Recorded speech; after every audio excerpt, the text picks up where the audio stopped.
Caros amigos aqui do Via Romana, como vão? Pessoal, hoje nós vamos falar sobre o caso Wilson Witzel. Está à beira de sofrer um impeachment aqui no Rio de Janeiro.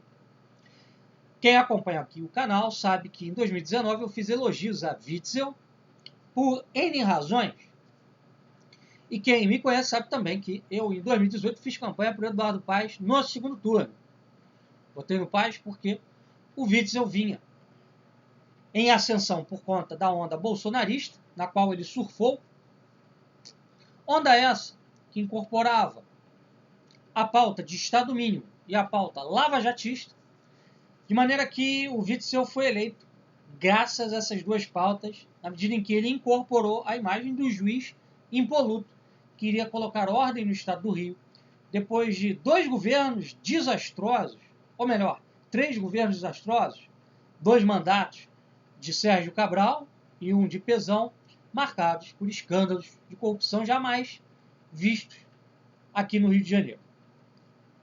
No entanto, em 2019, o Witzel, ao meu ver, ele começou a trilhar um outro caminho, onde ele começa a se aproximar da velha política, o que para alguém que vinha do judiciário, que não tinha nenhuma experiência no executivo, tampouco no legislativo, era muito importante.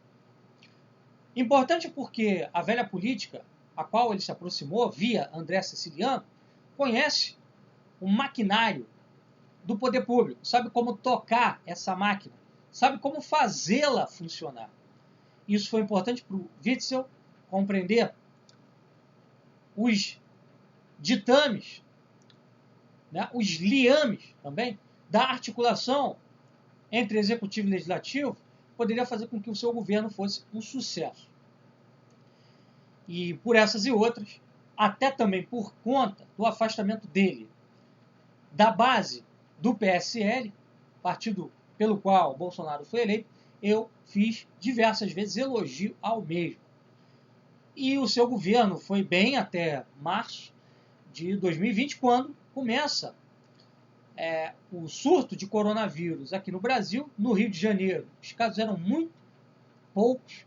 Witzel se antecipa, decreta quarentena e tinha tudo para fazer uma quarentena bem sucedida, mas colocou os pés pelas mãos, acabou se envolvendo com um sujeito que está ligado aí ao governo, que esteve ligado ao governo Sérgio Cabral, sujeito também vinculado a vários escândalos de corrupção. E aí nós tivemos o caso dos hospitais de campanha, desvio de verba pública e etc. E agora estamos aí à beira de um impeachment, que mais uma vez cria um quadro de instabilidade para o Rio de Janeiro.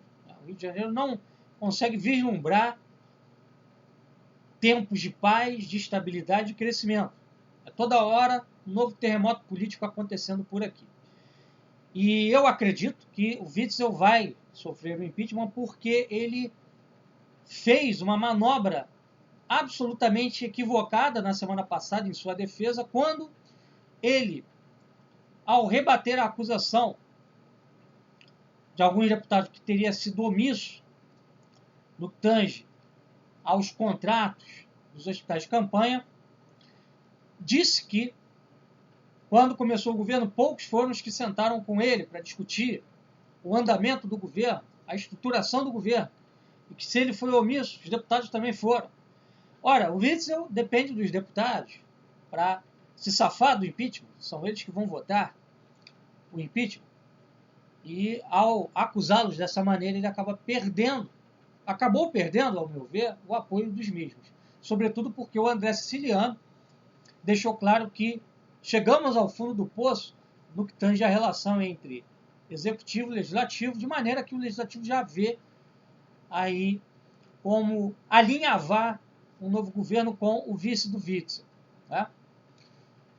Já deixando claro que não considera mais a hipótese de um retorno do governador Wilson Witzel ao poder. Então, pessoal, o cenário é esse. Eu queria fazer aqui algumas análises a respeito desse caso, o que esse caso pode ensinar para nós no que tange aos acontecimentos que tomaram conta do Brasil de 2018 para cá com a ascensão de Bolsonaro. Bom, em primeiro lugar, eu queria dizer que o caso Witzel é emblemático, porque ele prova que a pauta lava-jatista é uma falácia e que essa pauta não vai resolver a situação que envolve esses escândalos de corrupção que tomaram conta da política brasileira nas últimas décadas. Foi criada uma crendice no Brasil de que o judiciário, que as ações do Ministério Público via Lava Jato, que uma reformulação, né, da prova penal, da prova criminal, via delações premiadas. Olha, o direito penal ele pede a evidência material, mas o crime de corrupção no Brasil ele tem uma tal característica que ele escapa a essa evidência material. Então a gente tem que usar as delações premiadas para resolver isso. Vamos botar a gente na cadeia só com delação premiada, ou seja, dane-se os princípios basilares do direito penal. Foi o que o Ministério Público fez, foi o que Moro, Dallagnol fizeram, e outros também. E muitos acreditaram que isso ia resolver. Olha, a gente tem que caminhar para um ativismo judicial, vamos agir ao arrepio do que está escrito na lei, porque é o que vai resolver. A gente vai conseguir limpar o país da corrupção. E aí vem essa nova política, Witzel é fruto disso, a nova política, a política limpinha, onde não tem corrupção, e essa política entra no esquema de corrupção, como a velha política entrava e sem nenhuma cerimônia, essa entrou também sem muita cerimônia. Isso por uma razão muito simples. Aí a gente tem que investigar qual é a origem dessa crendice que foi criada no Brasil e que foi introjetada na cabeça do cidadão por juizecos, por togados, que não têm experiência da realidade social, econômica e política do Brasil e que pensam o país a partir de uma visão abstrata, legalista, como se a Constituição fosse resolver todos os problemas da formação socioeconômica, cultural e política do nosso país. Os problemas não se resolvem com lei, com Constituição, nem se resolve com discurso moralista. Pelo contrário, isso se resolve com o entendimento do terreno em que nós estamos. Então, o primeiro ponto que eu queria ressaltar é que essa mentalidade judicialista, ela foi importada dos Estados Unidos. Até os anos 20, 30, nos Estados Unidos, acreditava-se que a Constituição era uma Bíblia, que se as pessoas não praticavam a Constituição, nós tínhamos que forçá-las a praticar. Então, se as pessoas não praticam, o erro está nas pessoas e não na Constituição, de maneira que essa visão é de que as pessoas existem para a lei e não a lei para as pessoas. Basicamente, essa visão que se trouxe para cá para o Brasil. Então, você, por exemplo, hoje, no ativismo do Ministério Público, você tem uma obra pública aí sendo feita, por exemplo, um hospital de campanha.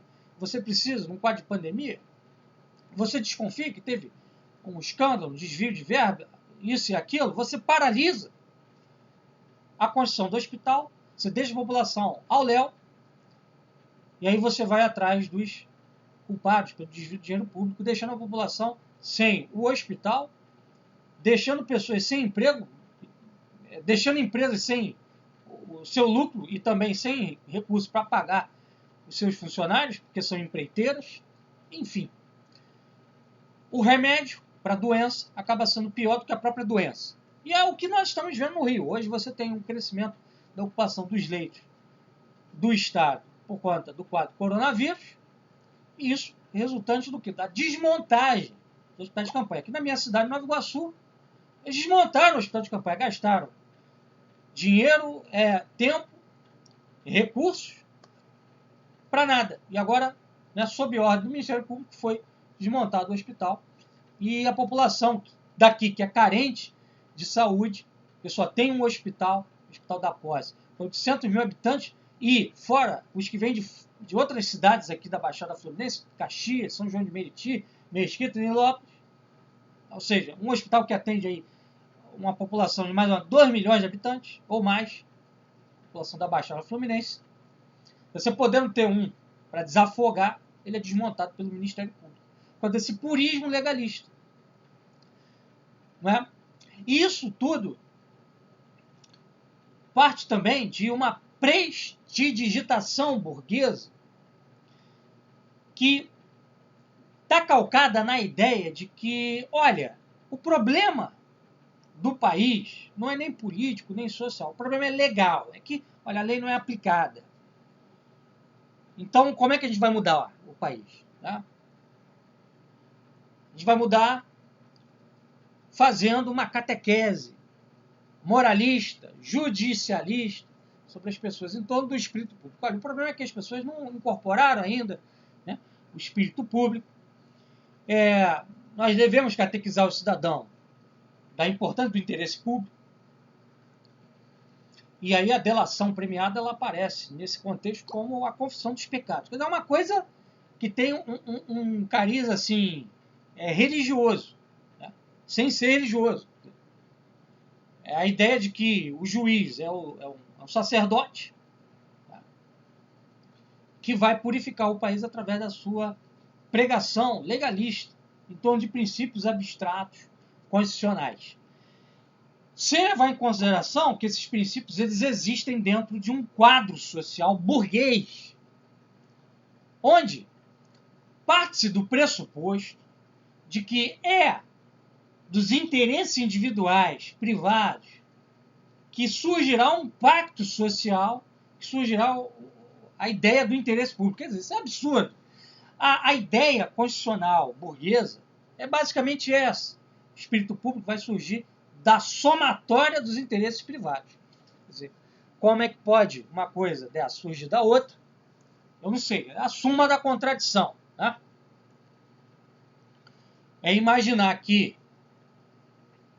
da reunião de várias prostitutas surgirá, né, uma carta magna da castidade, da pureza sexual. Ora, impossível. Por quê? Impossível porque no estado político em que nós estamos, os partidos, as eleições, todo o processo político, ele é invadido pelos negócios burgueses. Eu vou dar um exemplo aqui, bem simples. Nós estamos agora à beira aí das eleições municipais. Me digam aí qual vereador vai conseguir a quantidade de votos necessária para chegar à Câmara sem gastar uma bufunfa, uma pequena fortuna, alguns milhares de reais. Tem algum que consiga? Tem alguém que consiga se eleger gastando R$1.000, R$2.000, R$5.000? É bem difícil. Eu conheço um caso de um sujeito aqui da minha cidade que gastou, na última eleição, R$200.000 e não foi eleito. Há quem diga que, por exemplo, para você ser eleito deputado federal, você precisa de R$1 milhão por baixo. Na última eleição, esses números foram um pouco menores.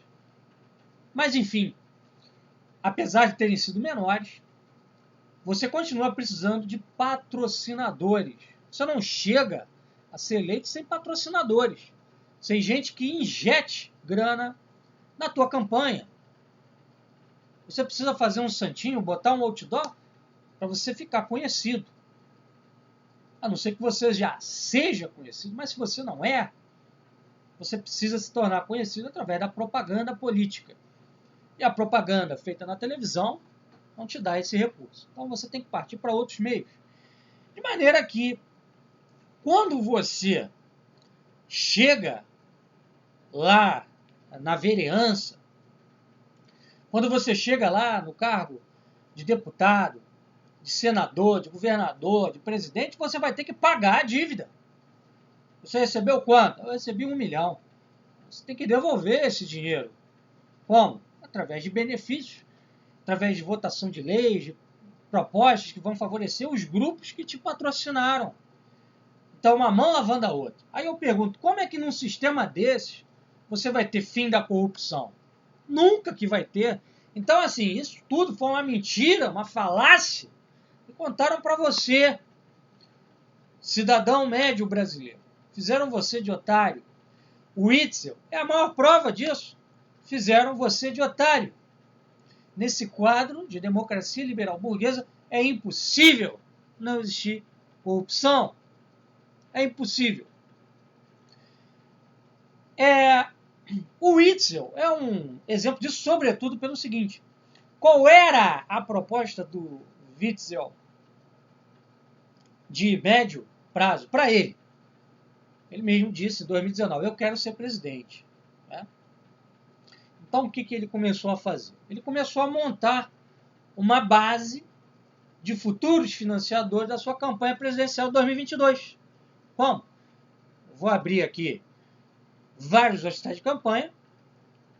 Eu vou entregar esses hospitais para alguns grupos pré-selecionados por mim. Estou dispensado de fazer licitação, é mais fácil. E aí esse pessoal vai pagar a dívida que eles vão ter comigo, porque eles vão ganhar um bom dinheiro, lá em 2022 vão patrocinar a minha campanha para presidente da República. Foi isso que aconteceu. Foi isso que aconteceu. Botou os pés pelas mãos. Foi ambicioso demais. Mas, ora, isso é a regra de ouro da democracia liberal burguesa.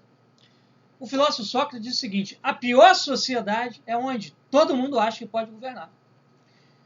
No quadro de democracia liberal, todo mundo acha que está habilitado a ocupar um cargo, vereador, deputado, governador, de presidente, às vezes sem ter a qualidade moral essencial para isso. E aí, óbvio que isso abre caminho para os piores, não para os melhores. Já que você não tem um critério ético de seleção. Basta você ser cidadão, ter a idade necessária para você ser eleito e poder se filiar a um partido político, conseguir ser aceito em nenhum partido, você já pode se candidatar. Se você conseguir patronos, você está feito. Então é assim que funciona a coisa. Nesse quadro, meus caros, não tem como não ter corrupção. Tá? E aí, o que fazer perante isso? Não adianta só a gente fazer aqui o diagnóstico. A gente tem que apresentar uma solução. Então, o primeiro ponto, ao meu ver, é um novo sistema de representação no país. Onde você vai ter a reconstrução dos chamados corpos intermediários ou corpos orgânicos, associações profissionais, associações locais, representantes locais, garantindo aí à população voz e vez. Né? Representação real, representação da sociedade real e não apenas ideológica partidária. Que o que você tem hoje no Brasil é apenas representatividade ideológica partidária. É preciso que você tenha também uma representação real, ou seja, por exemplo, você tem aí um conselho de bairro que possa atuar junto à Câmara dos Vereadores, um conselho onde você tenha cidadãos sorteados anualmente para fazer parte de um quadro de pessoas que possam indicar caminhos para os vereadores e até colocar certos limites, breques, estabelecer o que é mais importante, o que não é tão importante no que tange ao atendimento da cidade. Tá? Representação também dos organismos profissionais, representação dos organismos que representam aí a família brasileira, né, nas suas diferentes manifestações aí regionais, pais de família, mães de família. Enfim, nós temos que criar um novo sistema de representação. Não pode ser só esse sistema de partidos. E também eu penso que o voto deve ser restrito. Mas como assim, Rafael? Isso não é uma medida elitista? Não. É uma medida protetiva. Eu não estou dizendo aqui que as pessoas não podem votar, ou algumas pessoas não podem votar para nada. Só uma elite poderia votar. ou não estou falando também de voto censitário, voto por renda, mas sim o seguinte, eu já cheguei a tratar desse assunto em outros canais. Quando falei o quê? Que, por exemplo, o sujeito que mora numa cidade, o Zé das Couves, o João das Galinhas, o José Pipoqueiro, o Joaquim Pedreiro, ele entende o que está acontecendo no bairro dele. E falta água, falta saneamento, falta segurança. Então, por exemplo, para vereador, ele pode votar tranquilamente, porque ele entende a dinâmica ali da região dele, o que é necessário. Agora, para Senado,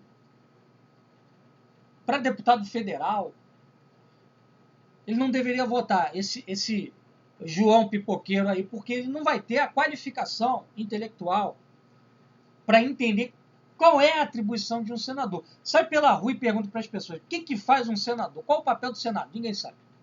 A maioria vai responder ou que não sabe ou vai responder coisa errada. Perfeito? E se duvidar, tem uns também que nem sabem direito para que serve o vereador. Eles acham que o vereador serve para fazer obra. O vereador até consegue articular com o prefeito uma obra aqui, ali, para o seu bairro. Isso é verdade. Mas o papel do vereador é basicamente fazer leis. Né? Então, o voto tem que ser restrito pela capacidade da pessoa, capacidade intelectual, capacidade cultural, de entender aquele cargo para o qual ela está votando. Tá? Qual é o papel de um senador? Qual é o papel de um deputado federal? E para defender esse meu argumento, eu pego as últimas 2 eleições que nós tivemos, onde nós, aqui no Brasil, elegemos 2 presidentes da República, Dilma Rousseff e Bolsonaro, completamente boçais. Completamente boçais. Então isso mostra que o voto universal, tal como ele está estabelecido hoje, ele é uma bomba relógio, vai criando situações de dificuldade para o país, onde pessoas cada vez mais ineptas vão chegando aos cargos mais altos da República. Não dá para aceitar isso. Isso cria um cenário péssimo para o país, que coloca o destino de todos nós em risco. Então nós precisamos discutir isso. Isso aqui não é elitismo. E eu defendo também que haja, né, uma prova para o cara poder se habilitar como eleitor. Direitos civis todo mundo tem que ter. Agora, direitos políticos, o cara tem que ter uma qualidade mínima para poder exercê-los. Não é todo mundo que pode votar, nem todo mundo pode ser votado. Tem que fazer uma prova. Agora, como seria essa prova? Quais seriam os elementos a constar desse exame? Quem poderia ser nomeado para um conselho municipal, local, de bairro, para representar a voz da população real? Quem poderia ser nomeado para representar uma associação profissional, numa câmara profissional, que deveria também existir no país? Bom, isso é uma discussão a ser feita. E sobre o Rio de Janeiro, para a gente finalizar, o nosso Estado ele precisa escapar dessa armadilha lavajatista. A gente precisa parar de achar que o grande problema do Estado é a corrupção. Não que ele não seja um problema, mas nós não podemos votar em alguém que se apresenta como alternativa para o Estado, que tenha uma pauta tão pobre como a que o Witzel tinha em 2018. Mas qual era basicamente a pauta dele? Era limpar o Estado da corrupção, pelo amor de Deus. Não tinha pauta para nada. É bem verdade que em 2019 ele fez uma boa política no campo da segurança, né? Mas muito do que ele fez em termos de segurança foi mais espalhafato do que algo concreto. Veio com aquela ideia do sniper, que era uma coisa que tinha que ser discutida lá no Congresso, não dependia dele, não tinha autonomia para fazer isso sem uma lei, né? Então, quer dizer, era mais assim, um circo, um espalhafato, o cara é o campeão do combate ao crime, tá vendo? Para criar uma imagem, né? Não era algo viável concretamente. Então a gente tem que parar de focar nisso. E temos que estabelecer um denominador comum mínimo para o Estado, que é a necessidade do Estado, e tem que ser a pauta que vai ser a base para você julgar quem é que deve ser o próximo governador do Rio de Janeiro na próxima eleição. Tá? Então, que pautas são essas? Ao meu ver, são 3 principais e 2 que vêm no bojo dessas 3 principais. A primeira delas é desenvolvimento econômico, segunda, diversificação produtiva e terceira, segurança. Não necessariamente nessa ordem. Desenvolvimento econômico, diversificação produtiva e segurança estão interrelacionados. Você não vai ter desenvolvimento econômico sem solução do problema da segurança no Rio. Você não vai ter diversificação. Aliás, você não vai ter desenvolvimento econômico sem diversificação produtiva. Hoje a gente é refém do petróleo. O Estado do Rio tem que diversificar. Qual era a grande proposta do Witzel? Turismo. Meu Deus do céu, isso já tem no Estado. Isso não vai salvar o Estado. Nós precisamos de indústria. Você anda pela Avenida Brasil, você anda pela Dutra, você vê um monte de indústria fechada, galpão fechado, paralisado. Estava falando hoje com um conhecido meu, eu fui ao Paraguai, a rodovia que liga Ciudad del Este a Assunção é cheia de indústria, inclusive indústria brasileira. Daqui a pouco o Paraguai é mais industrializado que o Brasil inteiro. O Rio é um símbolo disso. E aí, juntamente com esses 3 pilares, você tem a moradia e a educação. Porque grande parte do problema da segurança no Rio de Janeiro é o quadro da favelização. Você não tem um projeto habitacional. E o quadro da educação, que é precaríssima aqui no Rio de Janeiro. As escolas do Estado do Rio são péssimas. Eu sou professor de uma delas. Não é essa escola péssima, que é a maioria que tem aí. É uma escola que, graças a Deus, é uma exceção, mas a maioria é péssima. A estrutura é ruim, faltam recursos. E aí, quando você não tem recurso na educação, o jovem vai para onde? Vai para o crime. Vai para a rua. Não tem escola, vai para a rua. Aí fica sob auspício do traficante.